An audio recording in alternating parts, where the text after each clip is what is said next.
میں سمجھتا ہوں کہ یہ ایک بڑی ایک خوش آئند بات ہے کہ امریکہ کا جو صف اول کا اخبار ہے، جو انتہائی مؤثر اور معتبر سمجھا جاتا ہے، اس نے بھی اس بات کی تصدیق کی ہے جو پاکستان کافی عرصے سے یہ موقف امریکی حکام کے ساتھ اٹھاتا رہا ہے کہ پاکستان میں جو حالیہ دہشت گردی کی کارروائیوں میں اضافہ دیکھنے میں آیا ہے، اس میں بیشتر کارروائیاں خصوصاً جو ٹی ٹی پی کر رہی ہے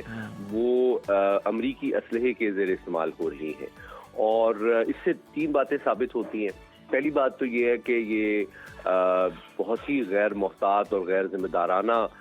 طرز عمل ہے افغان حکومت کا کہ وہ جو امریکی اسلحہ امریکی افواج چھوڑ کے گئی تھیں، ان کو انہوں نے ذمہ داری کے ساتھ محفوظ نہیں کیا اور یہ انشور نہیں کیا کہ وہ غیر محفوظ ہاتھوں میں نہ جائیں۔ دوسری بات اس سے یہ بھی ثابت ہوتی ہے کہ جو ٹی ٹی پی ہے اس کے بالکل کھلے بندوں ان کو یہ اسلحہ دستیاب ہے۔ اس کا یوں لگتا ہے کہ جو افغان طالبان کی حکومت ہے اس کے کنٹرول میں جتنا امریکی اسلحہ ہے وہ دراصل عام کر رہے ہوتے ہیں، ٹی ٹی پی کو پرووائڈ کر رہے ہوتے ہیں کہ آپ جائیں جا کے پاکستان کے اندر حملہ کریں اور ان ہتھیاروں کو استعمال کریں۔ لیکن اس میں تیسرا پہلو تھوڑا سا خوش آئند ہے، وہ یہ ہے کہ جیسے ہی ٹرمپ انتظامیہ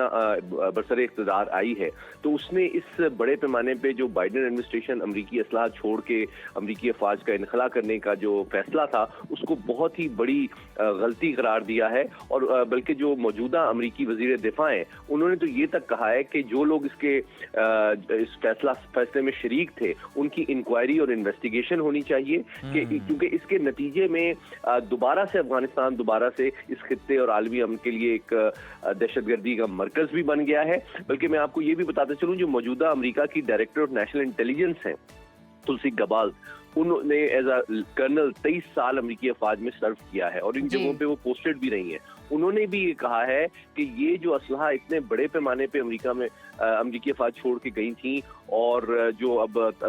دہشت گرد استعمال کر رہے ہیں، یہ اب دوبارہ سے افغانستان اتنا بڑا دہشت گردی کا مرکز بن گیا ہے کہ عین ممکن ہے کہ امریکہ کو دوبارہ افغانستان کی طرف رجوع کرنا پڑے۔ تو میں سمجھتا ہوں ابھی حال ہی میں پاکستان کے آرمی چیف سے بھی جو اعلیٰ امریکی حکام اور جو یو ایس کانگریس مین کی ملاقاتیں ہوئی ہیں، میں سمجھتا ہوں کہ یہ معاملہ وہاں پہ بھی اٹھایا گیا ہے، اور پاکستان اور امریکہ دونوں میں یہ تشویش پائی جاتی ہے کہ افغانستان میں دہشت گردی بہت بڑھ رہی ہے جو کہ علاقائی اور عالمی امن کے لیے خطرہ ہے، اور اس کا سدباب کرنے میں میں سمجھتا ہوں دونوں ملک آگے بہتر انداز میں تعاون بھی کر سکیں۔